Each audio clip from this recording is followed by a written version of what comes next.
എന്താണ് എൻ്റെ തന്നെ സിനിമ കണ്ട് പോപ്കോൺ കഴിച്ചുകൊണ്ടിരിക്കുന്ന ഒരു ഫീലിംഗ് ഉണ്ടല്ലോ. ചേട്ടാ സിനിമയെ പറ്റി വല്ലതും പറയണ്ടോ? എന്നെ സംബന്ധിച്ച് ഒരു നല്ല രസകരമായ ഒരു സിനിമയുടെ ഭാഗമാകാൻ സാധിച്ച സന്തോഷമുണ്ട്. നല്ല നല്ല പടം എന്ന് പറഞ്ഞാൽ എല്ലാവർക്കും ഇരുന്ന് കണ്ടുകൊണ്ടിരിക്കാൻ തോന്നും. കൊള്ളാം, അഭിനയം എല്ലാവരുടെയും നന്നായിട്ടുണ്ട്.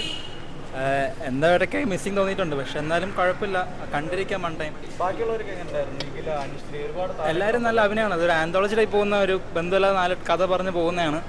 പിന്നെ അവസാനം അത് ഇങ്ങനെ വരുന്നതാണെന്നുള്ളത് കാണിക്കുന്നുണ്ട്. കുഴപ്പമില്ല, എല്ലാവരും നല്ല അഭിനയമായിരുന്നു. കൊള്ളായിരുന്നു, നല്ല പടമായിരുന്നു. പൊതുവേ നല്ല പടമായിരുന്നു, പ്രത്യേകിച്ച് അല്ലാതെ പറയുന്നില്ല. ചേട്ടാ എന്താണ് ജാണർ, എന്താണ് വരുന്നത്? ഒരു കോമഡി ടൈപ്പാണോ, പറഞ്ഞാൽ ഫീൽ ഗുഡ് ആണോ? കോമഡി അല്ല, ലവിൻ്റെ ടൈപ്പാണ്. കണ്ടിരിക്കുക 3-4 സ്റ്റോറി ആയിരുന്നു. കൊള്ളാം. ഫൈനലിൽ വരുമ്പോൾ നന്നായിട്ടുണ്ട്, കാണാനായിട്ട് സുഖമുണ്ട്, നല്ല സുഖമായിട്ടിരുന്നു. നന്നായി, എല്ലാ കഥാപാത്രങ്ങളും കൊള്ളാം. മേതിൽ ദേവിക നന്നായിട്ട് പെർഫോം ചെയ്തിട്ടുണ്ട്.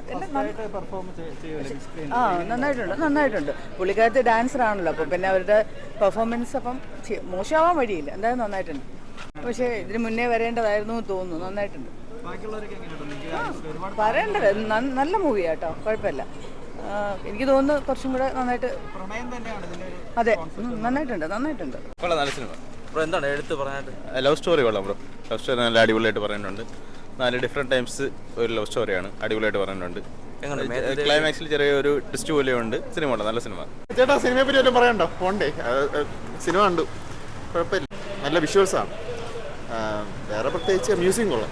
നല്ല മൂവിയായിരുന്നു, നല്ല ത്രെഡാണ്, നല്ല പക്ഷെ ഞാൻ പ്രതീക്ഷിച്ച അവസാനം എൻഡിങ് ഭയങ്കര സർപ്രൈസ് ആയിരുന്നു. അതായിരുന്നു ഏറ്റവും എക്സലന്റ് ആയിരുന്നു. സ്വന്തം സിനിമ പോപ്കോൺ കഴിച്ച് കാണുക എന്ന് പറയുന്ന ഒരു ഞാൻ സിനിമ കണ്ടിരുന്നില്ല. സോ എനിക്ക് ഒരു ഐഡിയ ഉണ്ടായിരുന്നില്ല എങ്ങനെയാണ്. പിന്നെ ഇപ്പോൾ കുറച്ചായി അത് ഷൂട്ട് ചെയ്തിട്ട് എന്താണ് എങ്ങനെയാണ്, അതുകൊണ്ട് എല്ലാം ഒരു സർപ്രൈസിങ് ആയിരുന്നു എനിക്ക്. പിന്നെ പൊതുവെ ആ സിനിമയുടെ ഒരു രീതിയും അങ്ങനെയാണ്, ഒരു ലീനിയർ അല്ലാത്തതുകൊണ്ട് നമുക്ക് ശരിക്കും പ്രതീക്ഷിക്കില്ല. പിന്നെ എനിക്ക് എന്നെ ഇഷ്ടമായി, അതാണല്ലോ മെയിൻ. എനിക്കിഷ്ടമായി, very nice. എന്താണ് എൻ്റെ തന്നെ സിനിമ കണ്ട് പോപ്കോൺ കഴിച്ചുകൊണ്ടിരിക്കുന്ന ഒരു ഫീലിംഗ് ഉണ്ടല്ലോ. കാണാം, വലിയ കുഴപ്പമൊന്നുമില്ല. ആരും, എനിക്ക് ആകെ പേടിയുണ്ടായിരുന്നു. വല്ലവരും വന്ന് ചേച്ചിക്ക് വല്ല കാര്യമുണ്ടോ ഇതിൻ്റെയൊക്കെ ഡാൻസ് ചെയ്താൽ പോരെ എന്ന് ചോദിക്കുമോ എന്നുള്ളൊരു പേടിയുണ്ടായിരുന്നു. ഇത് കാണുമ്പോൾ എൻ്റെ ഉള്ളിലുള്ളൊരു ഓഡിയൻസ് വളരെ ഹാപ്പിയാണ്. സിനിമ ആക്ച്വലി പ്രേക്ഷകരല്ലേ പറയേണ്ടത്. കാരണം എന്നെ സംബന്ധിച്ച് ഒരു നല്ല രസകരമായ ഒരു സിനിമയുടെ ഭാഗമാകാൻ സാധിച്ച സന്തോഷമുണ്ട്.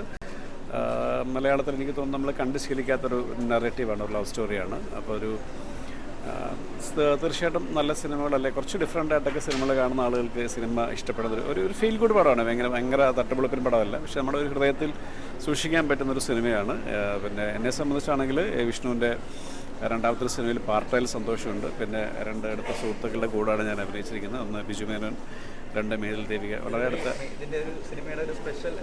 മേതിൽ ദേവിക ആദ്യമായിട്ട് പിന്നെ, കാരണം ഈവൻ ഞാൻ തന്നെ നേരത്തെ പല പ്രോജക്റ്റുകൾക്കും പല കാസ്റ്റിംഗ് വരുമ്പം ദേവികയായിട്ട് സംസാരിച്ചിട്ടുണ്ട്. പുള്ളിക്കാരി ടോട്ടലി നോ ആണ് പറഞ്ഞിട്ടുള്ളത്. പക്ഷേ ഇതൊരു സർപ്രൈസ് എൻട്രി ആയിരുന്നു. പിന്നെ അത് ഞാൻ പറഞ്ഞു, നമ്മളൊരു നല്ല സുഹൃത്തിൻ്റെ കൂട്ടത്തിൽ അവരുടെ ആദ്യത്തെ ആക്ടിങ് വെഞ്ചറിൽ ഒരു പാർട്ടാകാൻ സാധിക്കും. അല്ലെങ്കിൽ ഞങ്ങൾ ബ്രദർ ആൻഡ് സിസ്റ്ററായിട്ടാണ്, ഞങ്ങൾ വളരെ കാലമായിട്ടുള്ള അടുത്ത സുഹൃത്തുക്കളാണ്. അപ്പം അങ്ങനെ ഒരു പ്രത്യേക സന്തോഷം കൂടെ ഉണ്ട്. ദേവികയ്ക്കും തീർച്ചയായിട്ടും അവരൊരു വളരെ എന്താ പറയുക എസ്റ്റാബ്ലിഷ്ഡ് ആയിട്ടുള്ളൊരു ആർട്ടിസ്റ്റാണ്. പക്ഷേ സിനിമയിൽ ഈ പറഞ്ഞ മീഡിയത്തിൽ അവർ പുതിയതാണെങ്കിലും അങ്ങനെ തോന്നാത്ത രീതിയിൽ ഒരു കൃതഹസ്ഥയായ ഒരു അഭിനേത്രിയുടെ എല്ലാ തരത്തിലുള്ള പെർഫോമൻസും ദേവികയുടെ ഭാഗത്തുനിന്ന് ഉണ്ടായിട്ടുണ്ട്. അതും സന്തോഷം നൽകുന്ന കാര്യമാണ്. ഫാമിലി ഓറിയൻറ്റഡ് ആയിട്ടുള്ള ഒരു മൂവിയാണ്.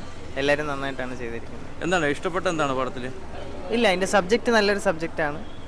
പിന്നെ എല്ലാവരും നന്നായിട്ട് വർക്ക് ചെയ്തിട്ടുണ്ട്. ദേവിക ചേച്ചി നന്നായിട്ട് ചെയ്തിട്ടുണ്ട്. ചേച്ചിയുടെ ഫസ്റ്റാണ് ചേച്ചി ഒരു ബിഗ് സ്ക്രീനിൽ കാണുന്നത്. അത് ഭയങ്കര സന്തോഷമുണ്ട്. നന്നായിട്ട് വർക്ക് ചെയ്തിട്ടുണ്ട്. സൂപ്പറായിരുന്നു, അടിപൊളിയായിരുന്നു. അതെന്താ ഫസ്റ്റ് പടം ആയതുകൊണ്ട് അല്ല, ഫസ്റ്റിലായാലും ആ വോയിസ് അതിന് കൊടുക്കണം. ഡബിങ് ഒന്നുമല്ല, വോയിസ്, അഭിനയം എല്ലാം കൊണ്ടും നല്ലതായിരുന്നു. നല്ല പടം എന്ന് പറഞ്ഞാൽ എല്ലാവർക്കും ഇരുന്ന് കണ്ടുകൊണ്ടിരിക്കാൻ തോന്നും. എല്ലാ പ്രായക്കാർക്കും കാണാം.